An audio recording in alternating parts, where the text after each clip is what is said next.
I see some new faces, so welcome in all you new people. I hope you got your binders and found seats, and welcome to our crew. My name is Carla Stevens. I am the founder and moderator of Ageless Insights series, and you're here on kind of a special day because it is our 1-year anniversary.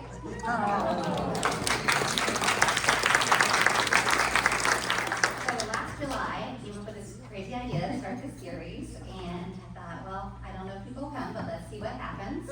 And we had 13 people. Some of them are here in this room at our first one, and we had 85 last month, I think.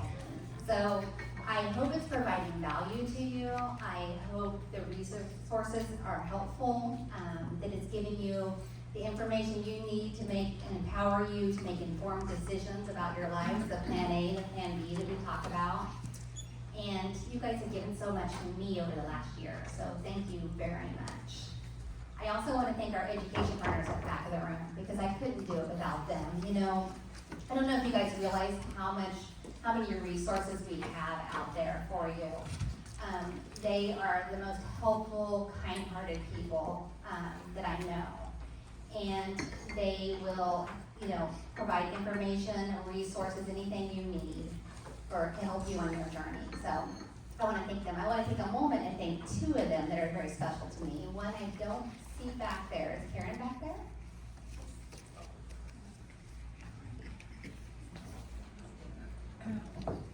So the two right there at the door, Karen Huber and Craig Adamson, because when I started this,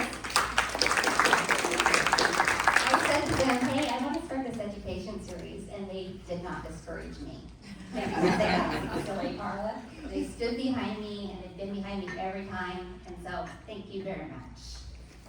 So with that, I would like to take a selfie just to celebrate our 1 year. I know you guys didn't come here for a selfie, but you get one. Just think of it as a bonus selfie, okay?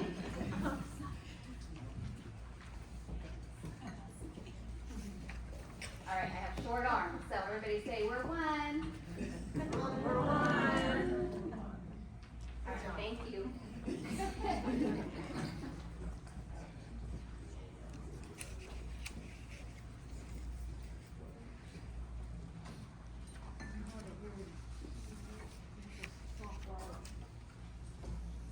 So thank you. Well, can we get my mic back on? Thank you for indulging me on that. So I know you guys didn't come here for that. You came here to talk about technology, right? So by a raise of hands, who's kind of overwhelmed by technology? Me too. Every day, right? Every day is changing. But here's the deal, it's not going away. It's here to stay. So why not harness it? Why not harness the parts of technology that can serve us well? And so that's what we're going to talk about today. We talk about a lot about our plan A and our plan B for our longevity plan. And part of that is ensuring, as we've done research, ensuring that we're socially engaged, physically active. Those are key components of a successful longevity plan.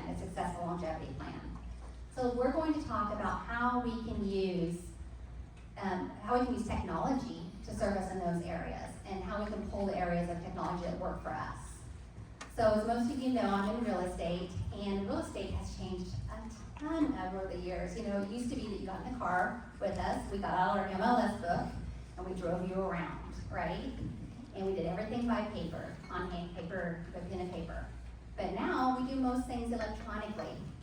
And I still like to sit down for that first appointment, but as things move progressively quicker during the sale of a home, we often have to do electronic signatures. And that's a learning curve for all of us. And oftentimes what I find is people's emails are full, right? They're locked out with their passwords. And so we spend a lot of time up front educating on those items. And then sometimes we just sit down on the table and sign off our paperwork anyway, because that's what works. But technology can serve us in ways for communication, such as electronic signatures.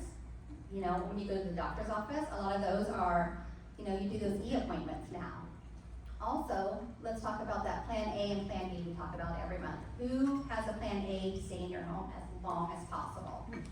A lot of you, that's your plan, right? So what steps have you taken towards your plan?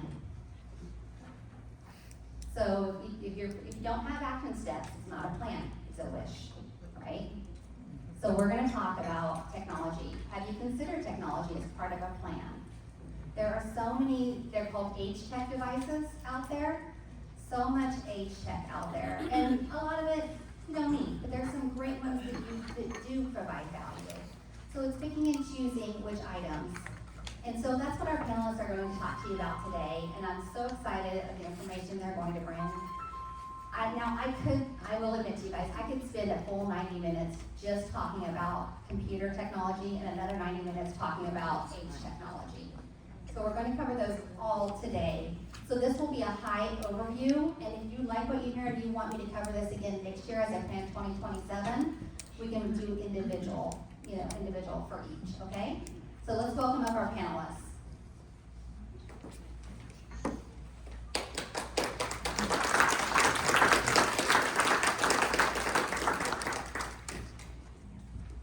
Hi, I'm CJ Flynn. Nice to meet you guys. It's nice to be at the country club here. A lot of times I'm in church basements or libraries. I also teach at Kirkwood a lot of different classes. I recognize a lot of faces, and I feel like there's a fair amount of people that have been customers of mine, so it's good to see you all again, and nice to meet the new people here. Hold it. I'm going to ask you some questions. Oh, okay. So, how we usually work, if you're new here, is I moderate a panel, and I will ask questions on your behalf. So if you have questions as we go ahead and write them down on the note sheets that were provided. And then we'll open it up to questions and answers at the end. Because if you're like me, I forget my question if I don't ask it right away, so just go ahead and write that down. And I know I'm kind of hard to hear, so if you have trouble hearing me, just kind of raise your hand and go like this, and I'll put the mic even closer to my mouth. So let's start out. I'd like to have each of you, CJ kind of already introduced himself, but have you introduce yourself and how you help with technology? Okay, I teach classes at Kirkwood. I also go to people's homes individually. Like my background was at IMON and South Slope, and I saw people would have like 5-10 grand worth of electronics, and we come out there and be like, hey, your Wi-Fi is working, and they're like, well, my printer and my iPad's not. And I help people bridge their digital divide, the digital navigator thing, and just work better with all that. And that's kind of like your plan A and plan B. It just, oh man, I am sorry, you guys, I'm probably mumbling here. I need to eat the microphone. So I need to up my game on the microphone here. Can you hear me now? Yeah. Good. Okay. So I've done this work for about 15 years. I work with seniors, doing tech support, that stuff. I also teach classes, and that's kind of the high level thing. Hi, I'm Heather. Can you guys hear me okay? Am I eating the microphone or not? Okay. Hopefully we're not all sick, because then this is not going to be good. So my background is I was an occupational therapy assistant for 20 years. 15 of those were spent doing home health and skilled nursing. So because of that, I often was responsible for doing the home visits for people, as well as making recommendations. And as time went on, a lot of that involved more and more technology. So I'm here to kind of speak on some of the basics of what may be helpful to remain in your home as long as possible. So my first question is for you, CJ. Okay. Someone who is maybe overwhelmed by using their smartphone or their tablet, would like to use it more to communicate with their friends and family. What is a good way to get started using those notebooks and those tablets and the smartphones? That's a really good question. Smartphones can be kind of like a Swiss Army knife, and what you really want to do to get comfortable with it, to use the phone the best, is just to use it for one or two things initially. Like you could say, hey, I'm going to FaceTime with my grandkids, or I'm going to shoot a text message, or I'm going to look up some stuff online and use my email. So it can do a million things. The smartphones can do a lot, but just kind of limit it initially and get comfortable with it. Kind of dip your toe in and just kind of grow with it as you get more comfortable with it. You don't have to do 1,000 things at once. So it sounds a lot like the advice we give on downsizing, right? We talk about doing 10 minutes at a time, so maybe you want to use one item at a time. So earlier I mentioned harnessing technology, right? And making it work for us. So as we age, things change. Our hearing changes, our vision changes, our mobility, right? So what are how can we still make our smart items work for us, like our tablets and our smartphones? What are some adjustments we can use to make those work well for us? So I would say the best options are there is larger font that you can choose both on your computer as well as on your smartphones, iPads. Making the lighting brighter, I know for myself that's a big issue, especially as the evening goes on. I'm wondering why I'm having to squint even more than normal. And it's usually because it's on kind of a setting where at night it turns down, so then I have to turn it back up. You can adjust the volume, which is huge. And on the phone, the Siri, which is for iPhones, and Gemini, which is for Androids, which I prefer. It can make it so that you don't have to type anything in. You just push the button. Hi Gemini, what time is it? Gemini, what was the score for the Iowa Hawkeye versus Cyclones game, etc. And so then you're not having to type. And so I feel like that makes it a lot easier too. That was really thorough and good. It's hard to follow up there. I would just say a lot of that stuff, you would find it in settings on your phone, and then the official term would be accessibility. So if you ever like accessibility features there's people I've worked with that have like macular degeneration or have hearing problems or dexterity and the accessibility is your buddy. That's kind of where you want to look for a lot of this stuff, for making your text bigger, for utilizing a lot of those tools besides just the AI talk to text. But talk to text is really good. You also want to proof it too, because then you'll be sending stuff and you'll be like, what are they talking about? So always read it before you hit send. It's your buddy there too. So Those are hard-learned lessons. Yes. I think we've all learned those lessons. So staying connected with family and friends, that's a large reason we use technology. What are some easy ways we can stay connected? Because, a lot of our adult children, a lot of our families, my mom lives in one state, my sister in another, my nieces and nephews are all over, and I'm sure it's the same with everyone in our audience. So how can we stay connected and socially engaged with those family and friends while in our homes, for people who are wanting to stay in their homes as long as possible and maybe no longer drive?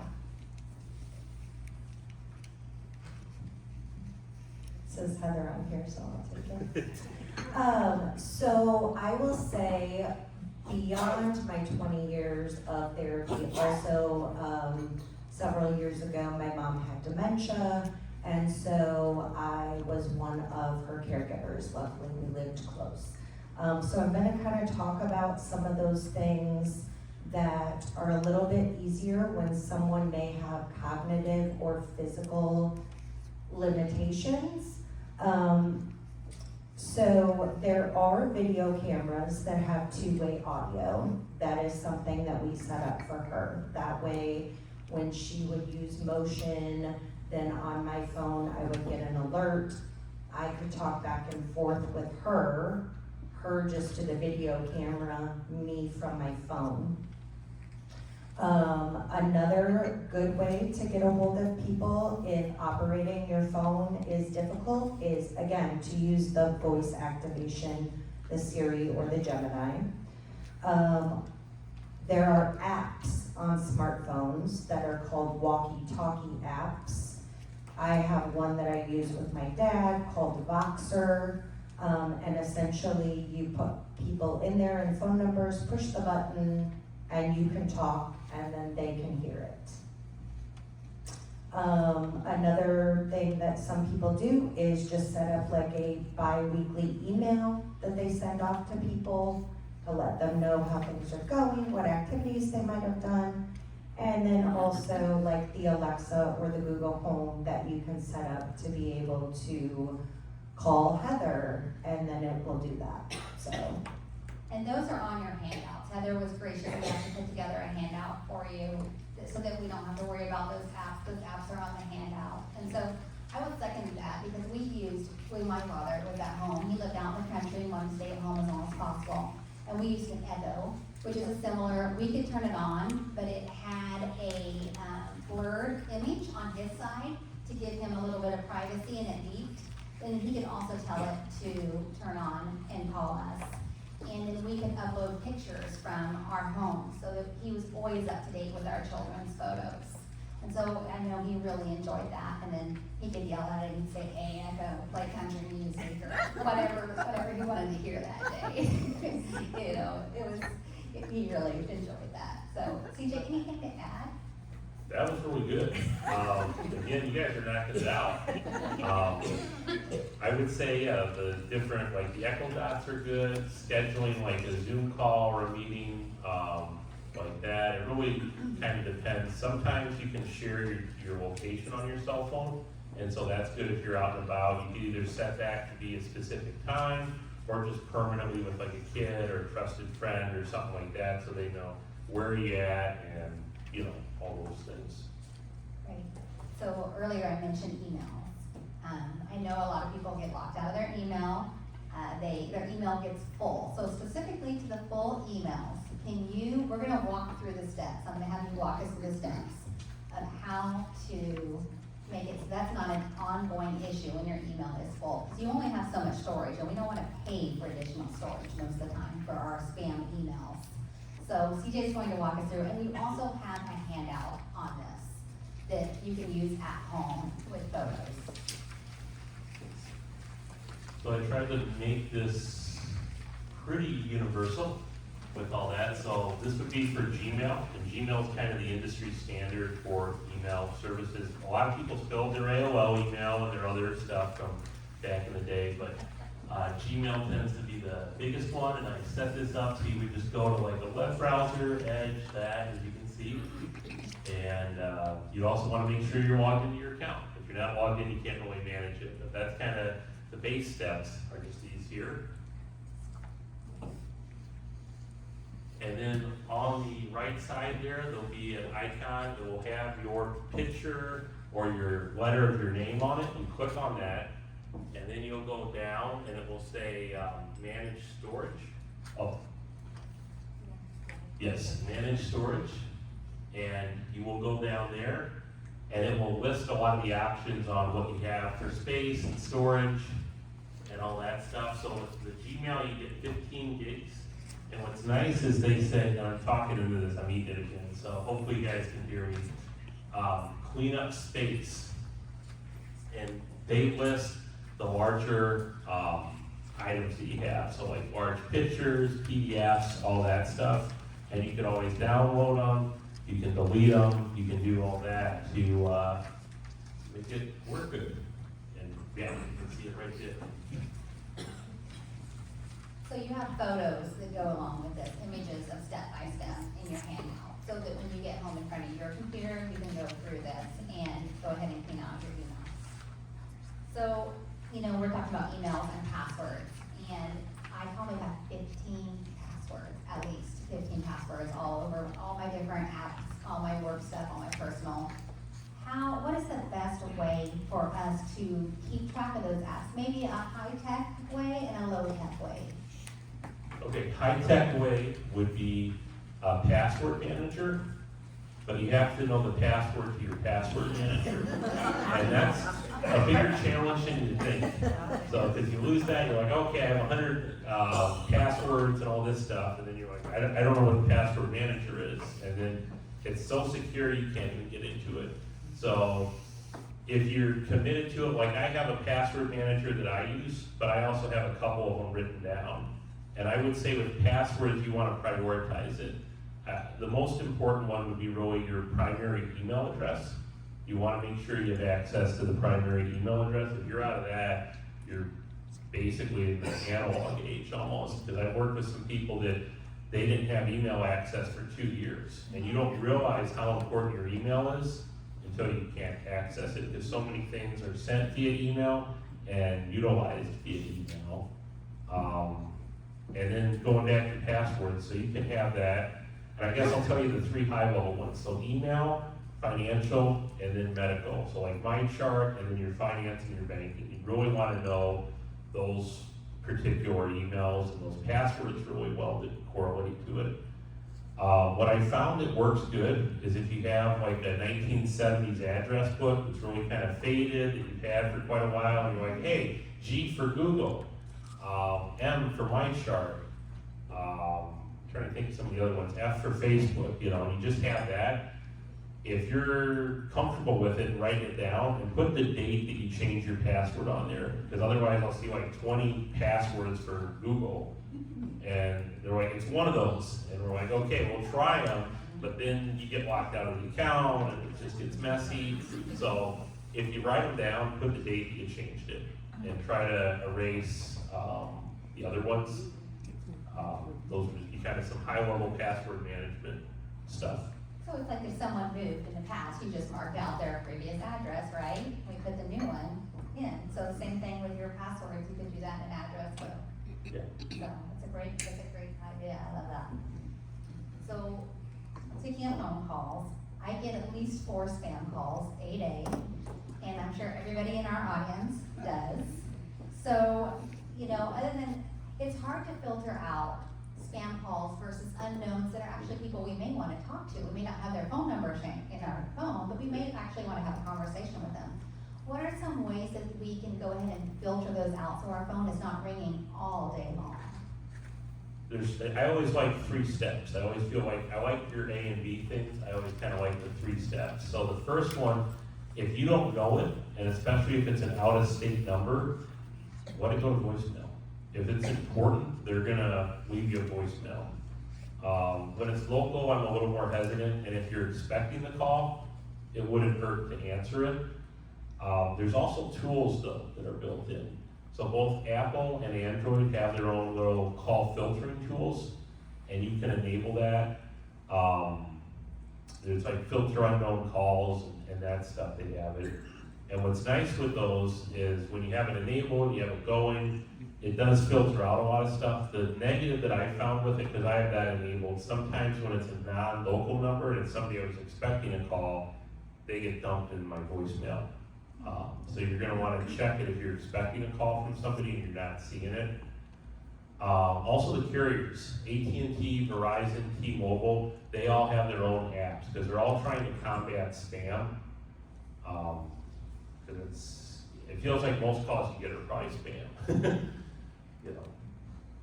But I know a lot of you already have those on your phone because a lot of you, when I call you for reminder calls, it asks me to leave my name and phone number before it even rings to your phone. So kudos for everyone that has that set up because I bet that has greatly reduced the amount of spam calls that you get. So good job on that. So Heather, let's go over to H-Check a little bit. For those with their plan A that are to stay in their home as long as possible, what's a good first step to add some of those technology, the H-Check technology to their home? And then we're gonna talk about general and then more specific to falls. So what I would say is that I'm gonna talk about some of these things and they're also on your handout, but I do wanna make a recommendation that the best thing really to do is to reach out to your primary care physician, explain what your concerns are. Okay, I've had a couple falls, I would really like to see therapy.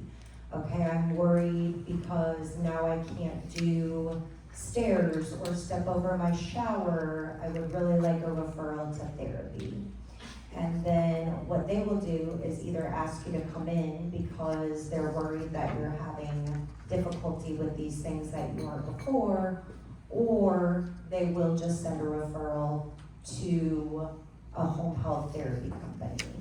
Then a therapist is gonna come out, they're gonna have you go through all of these functional activities, make recommendations, whether they're tech or not tech, and then be able to make sure that you're able to safely use all of them, whether it's the app on the phone or a shower chair, whatever it is.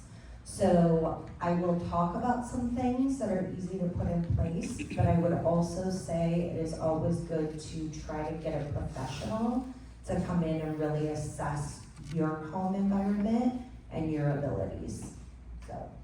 That's great. So do you have any specifics for falls to add into that? If you had to give someone a couple of ideas to just reduce for falls on their own, a low tech and a high tech idea, what would they be? So I would say that the main things are appropriate lighting. So that's gonna be anything from motion activated to LED lights that you can put. So lighting is a very easy fix. To be honest, some of the things that I'm gonna talk about are also for after the fact, because unfortunately, we can put a million things in place, but we're not going to be able to stop every fall. So some of these are also about making it easy to get a hold of someone if that has happened. So lighting is a good one to have in place ahead of time. The video camera that we talked about, that's a two-way, for audio is also good, because then if you are laying on the floor and your family's concerned, they haven't heard from you, they can check in, or you can also say, help, if it's audio activated. Another big one is Lifeline, but then what they have also put into place is the Apple Watch or other sorts of communication watches that have fall detection on them, which is huge. And then, I wanna make sure I'm not missing the main things. And then also, they have digital clocks now, so that's a huge thing because orientation's kinda difficult. When you fall asleep from a nap, we all have that feeling of, oh my gosh, what time is it, I'm late for something, and you hurriedly get up. So they make clocks that have daytime, and it'll have a sun on it, and what the time is, and things like that.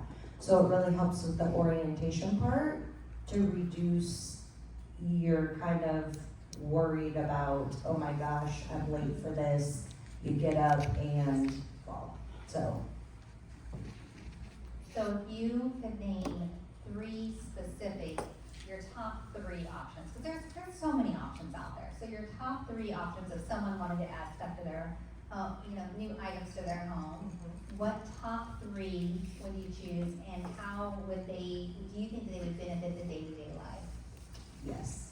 So the main things with my mom that we put into place, because she really was a major fall risk. I mean, broke multiple ribs in the bathroom, falling over to the shower, or went out to get the mail and didn't step up high enough, fell face forward, 2 black eyes, bleeding, all the things. So with her, our main concerns were lighting and making sure that it was something that was either, like the LED lighting is really good because it's not bright and you can kind of place it wherever you want. So paths to the bathroom, in the kitchen, things like that you know that they're going to do. Also, I've even had people who we put the LED lighting on the toilet because at night, if you're not turning on the light, you need to know where to sit, right?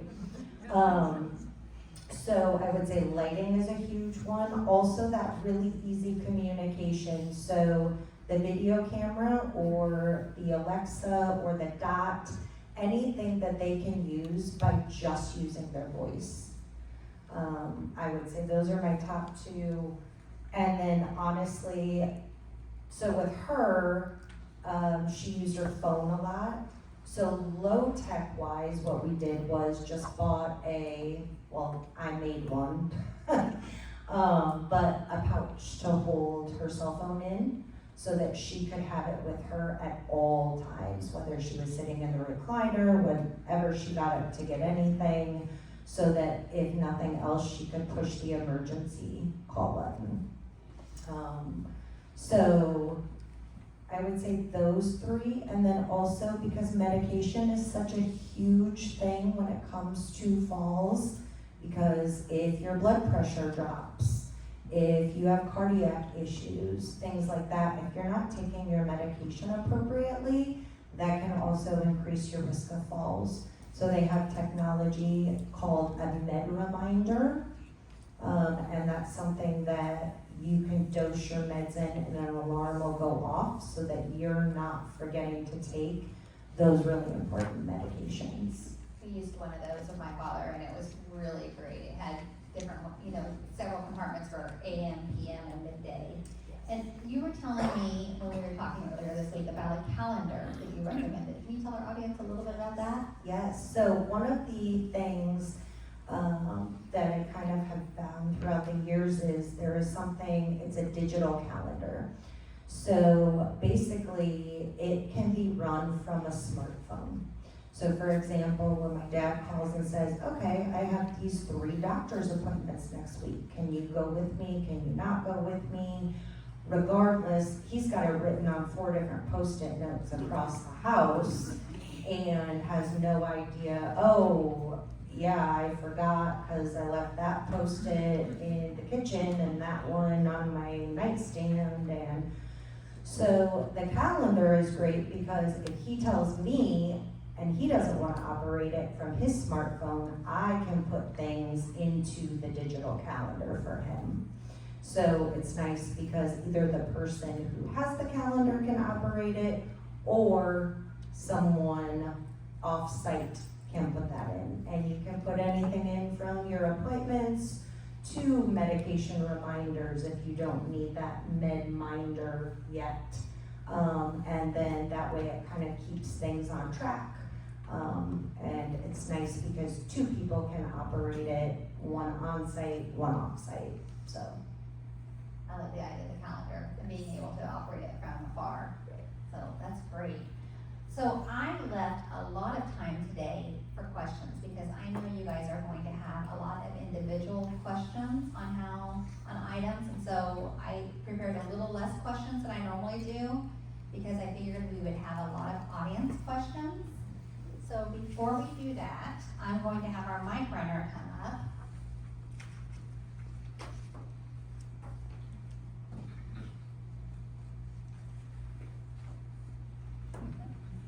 All right, I'll let you introduce yourself, and then if you have a question, go ahead and raise your hand, and Craig will come around to you. Good morning. I'm Craig Adamson. I own True Wealth Stewardship, which is a financial planning practice in Marion. What does financial planning mean? Well, we talk to people about their investments. We help them with long-term care insurance. We help them with taxes, and all of those things, all of the above.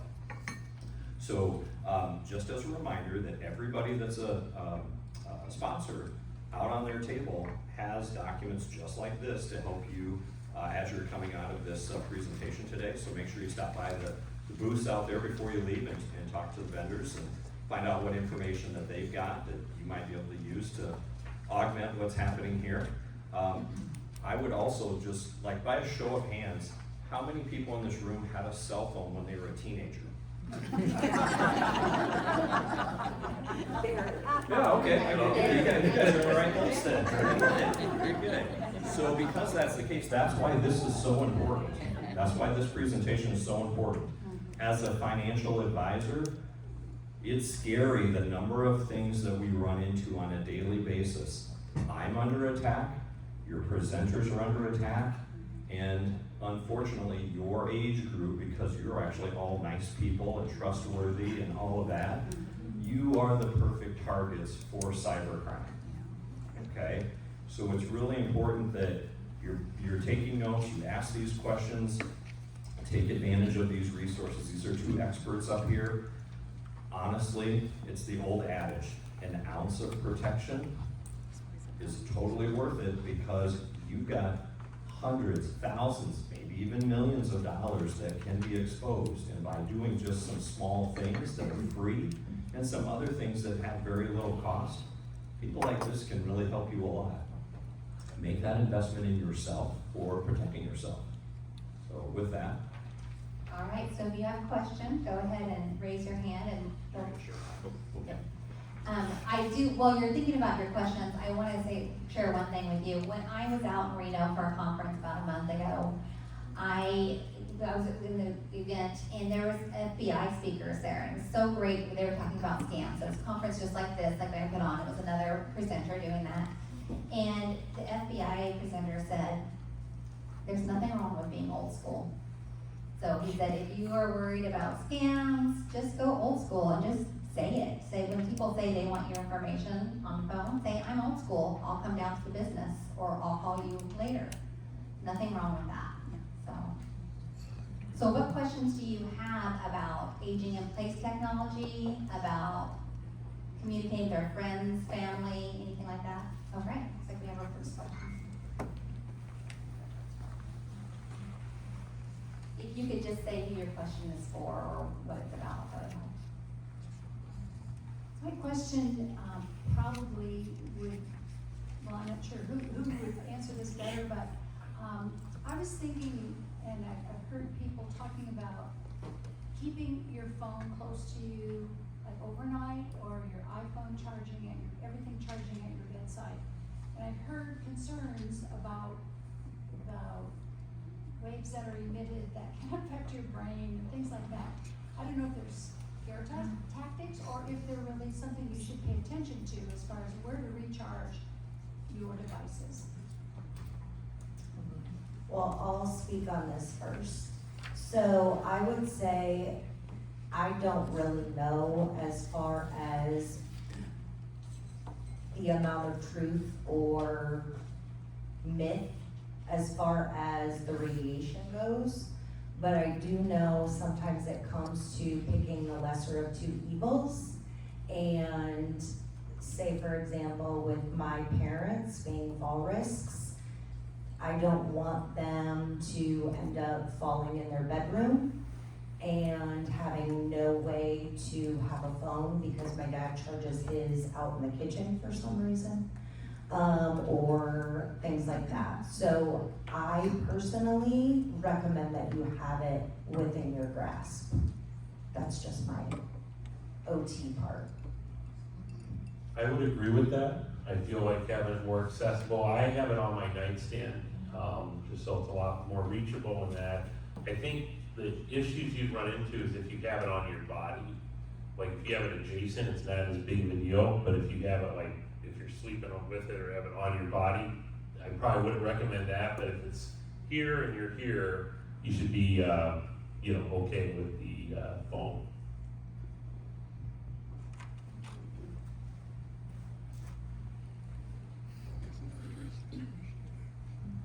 Hi,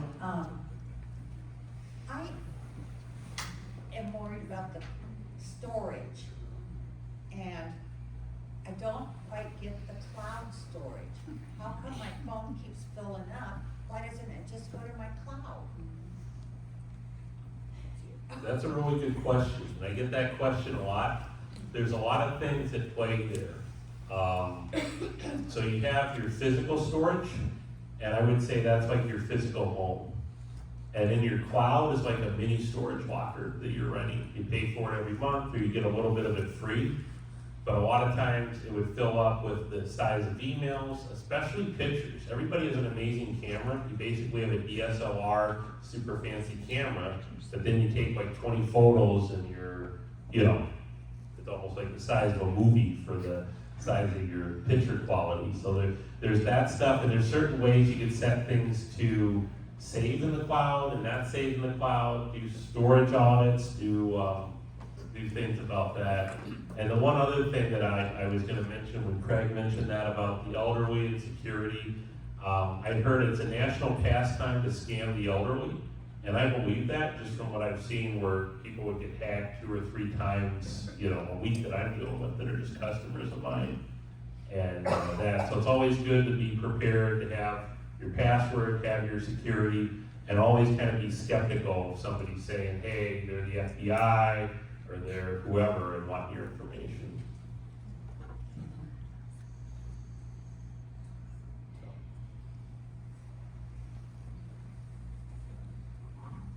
One thing I do in reference to storage is that I have the option, when I close my email at night, to have it delete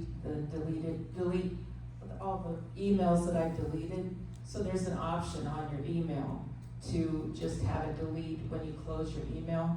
And that really helps with your email storage. I would agree with that. There's certain apps you can get that will also let you delete stuff. That will kind of automatically delete it. There's an app called Dustpan. You gotta be careful with that though, because it could just pull a lot of emails, but it's good to have different tools if you keep getting a lot of spam, you keep getting a lot of your space taken up. She said there's a place to delete at the end of the day. Where's that on your computer? You can set up your trash bin to like automatically delete. I think if you delete it, it will delete automatically in 30 days. You could set it for the same day. I'm always a little more hesitant and just leave it for the 30 days, just because sometimes people are like, oh, hey, I had this important email. They delete all emails and, you know, something gets caught up in it that's important.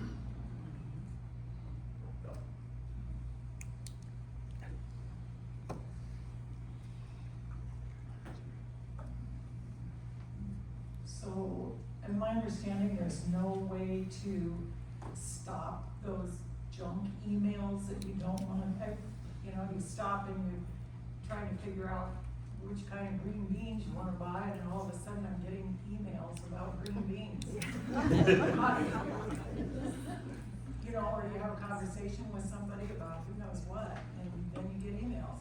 Is there any way to stop that and not have to scroll down? Because in a day, I might get 2 emails that I want to see and 10 that I don't. That's kind of the trade-off with the way the internet and a lot of stuff's structured. In a lot of ways, you guys are the product, because you're like, I got a free email, I have a free Facebook. Well, it operates on advertiser revenue. And so if you say you like green beans, then you're gonna get emails that are ads that will show up and say, hey, here's a sale for green beans at Fairway or Hy-Vee or wherever, and then you'll see the Green Giant on Facebook or whatever, you know, when you're going there. So they're really targeted, they're really precise, the ads are, but then that's kind of the trade-off with those things being free. There's tools that are ad blockers and that, but that would be a whole other can of worms.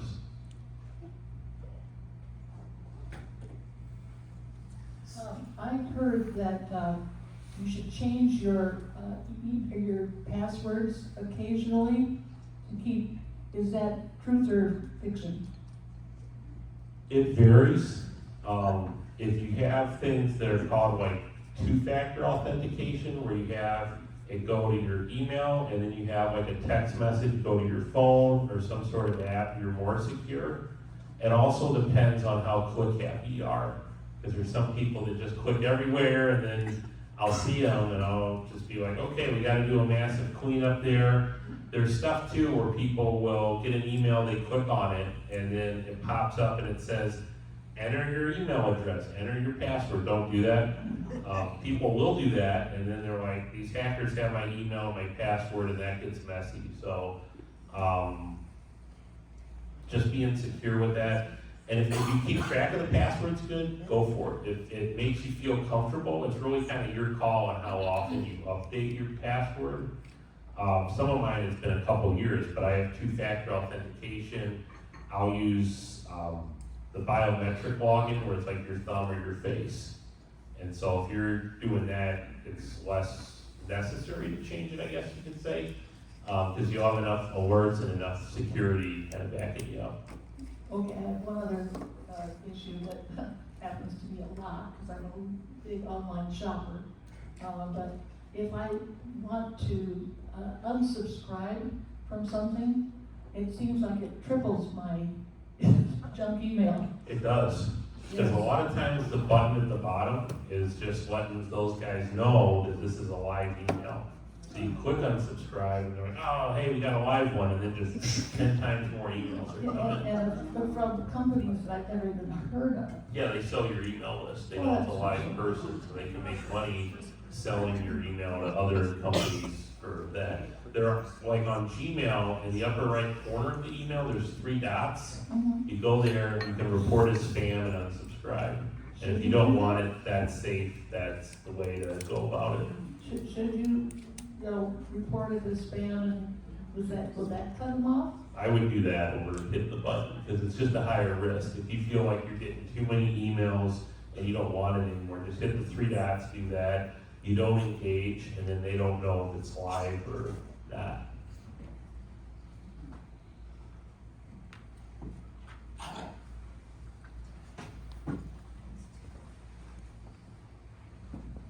This, excuse me, this is kind of on the same line, but I had a friend that bought a lawnmower from one of the stores here in town and was not getting very many spam deals. And after he bought the lawnmower, he was getting just overrun with them. Is there any way, if you buy something, you can tell somebody you don't want them to pass on your number or anything like that?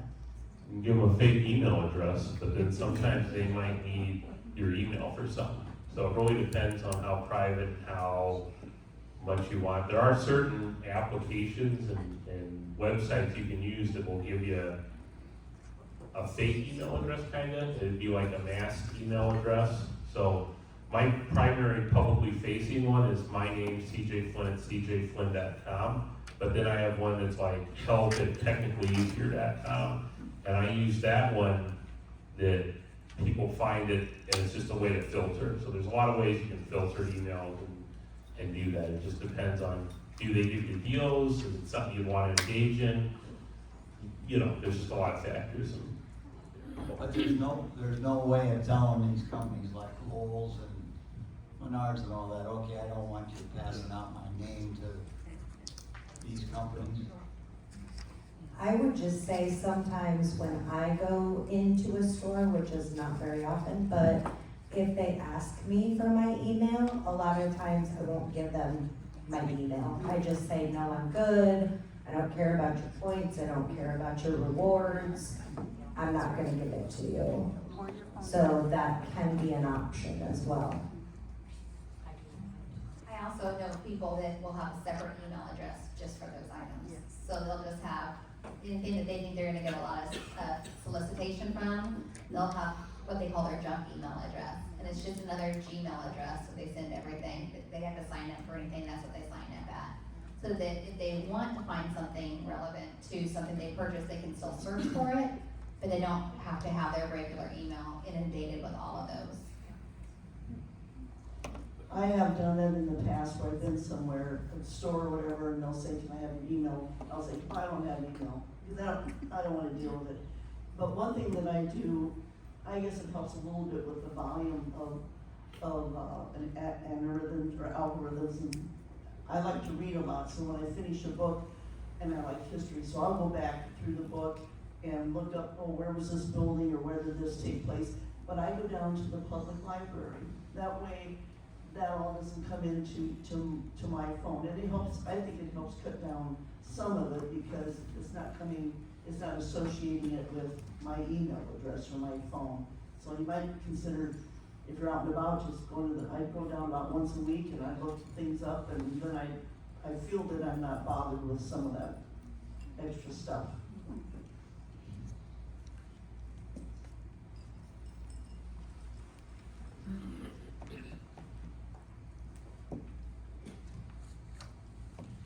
We have iPhone 12s, and we've been meaning to update, but I've been noticing that I have a software update available, but every time I click on it, there's not enough storage. I got 128 gigabyte when I bought these 12s 4 or 5 years ago, but I'm thinking I have to get 256 or a terabyte or something, because I have all the pictures I've ever taken since 2012 on my phone. And they say, you have too many photos.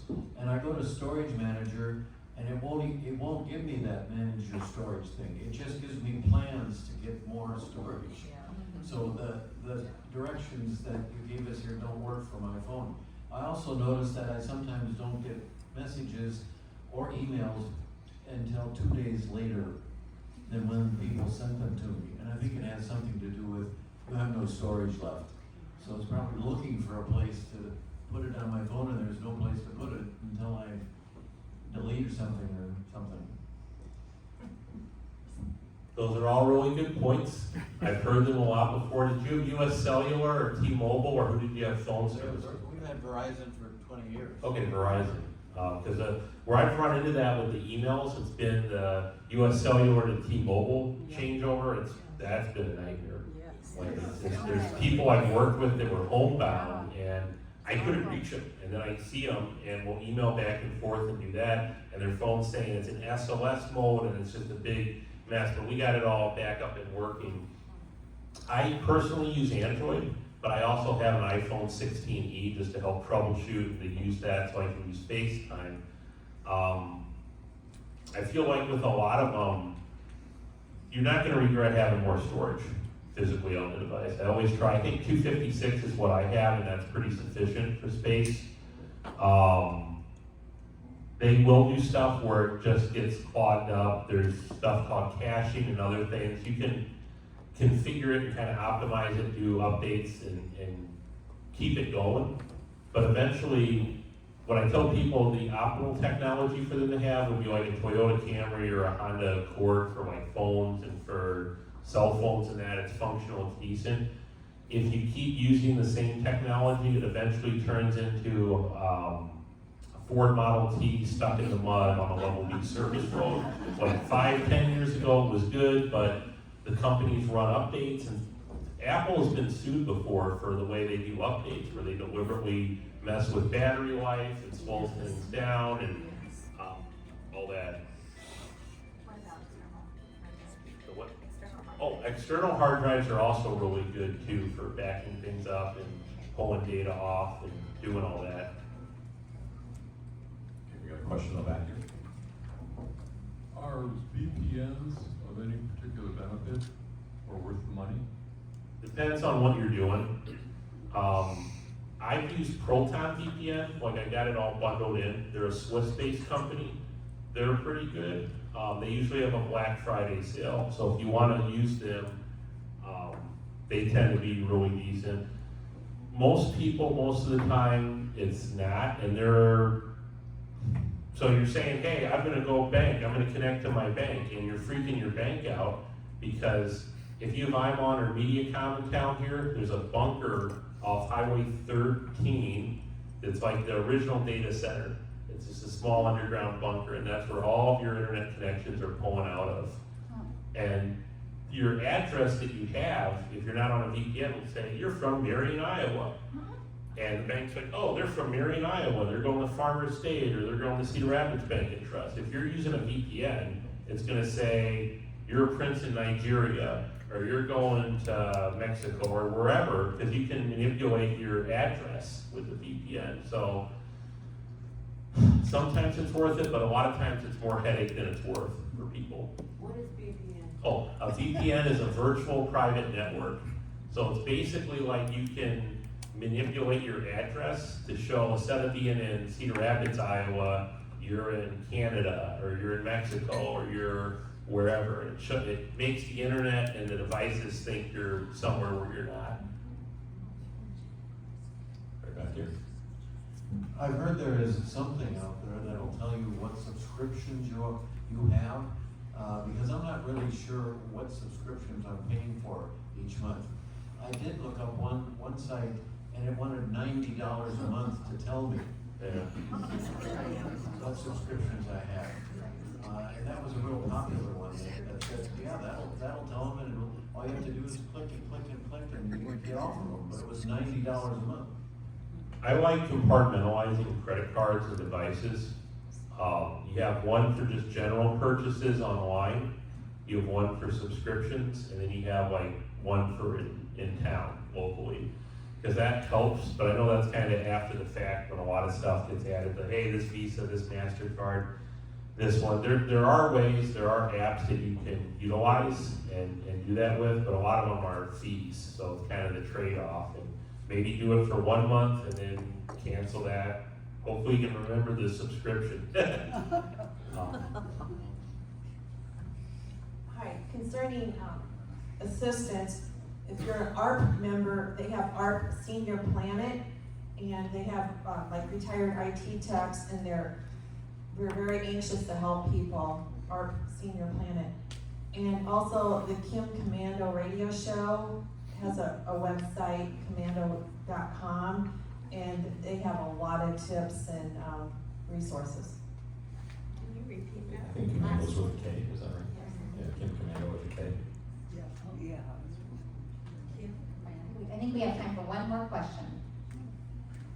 Well, this is just a comment about, my grandson told me to unsubscribe to, and this I believe was text, I'm not sure it was text or email, it could be both. And I had some success with it, and it's just to put STOP. And in some cases, I've had a reply, you have been unsubscribed, and I haven't gotten any more from them, but others seem to just continue anyway. That would be via text, probably. You can usually say stop. If it's an automatic, and they should stop.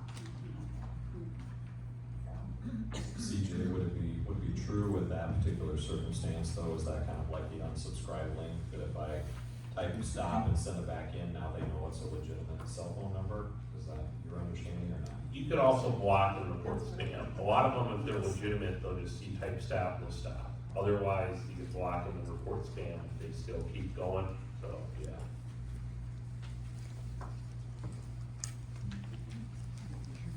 Well, thank you, that was great. Did everybody learn something new? Yeah. Good.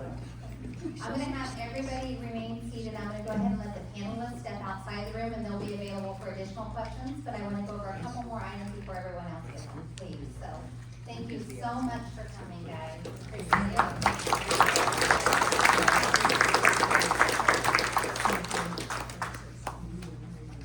So, they'll be outside the room for additional questions afterwards too, if you wanna talk to them. Our next event is August 6th, it's Ageless Insights about navigating death and dying with dignity.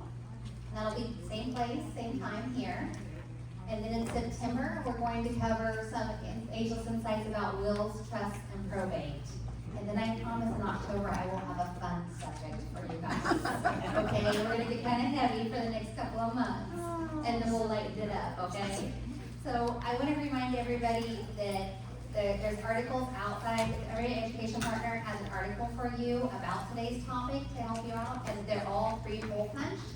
So everything that's 3-hole punched goes with you. The only thing I would love back is the yellow feedback forms, because those feedback forms really help me to better serve you guys every month.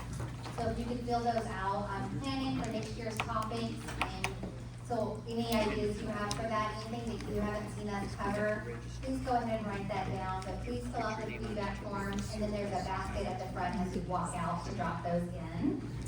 I do want to issue a little challenge today. I feel like there's a lot of education out there, and we learn all these resources, but then we go home and we put our paper in our binders, and we don't touch it till the next month, right? A lot of you do that, probably. I do that on items. So we need to implement.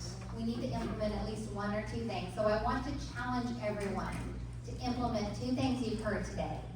And I want to especially challenge you to implement the sheet I included on there to ensure that you're receiving emails from Carla at agelessinsightsia.com. I put step by step, because I think a lot of times it's going to spam.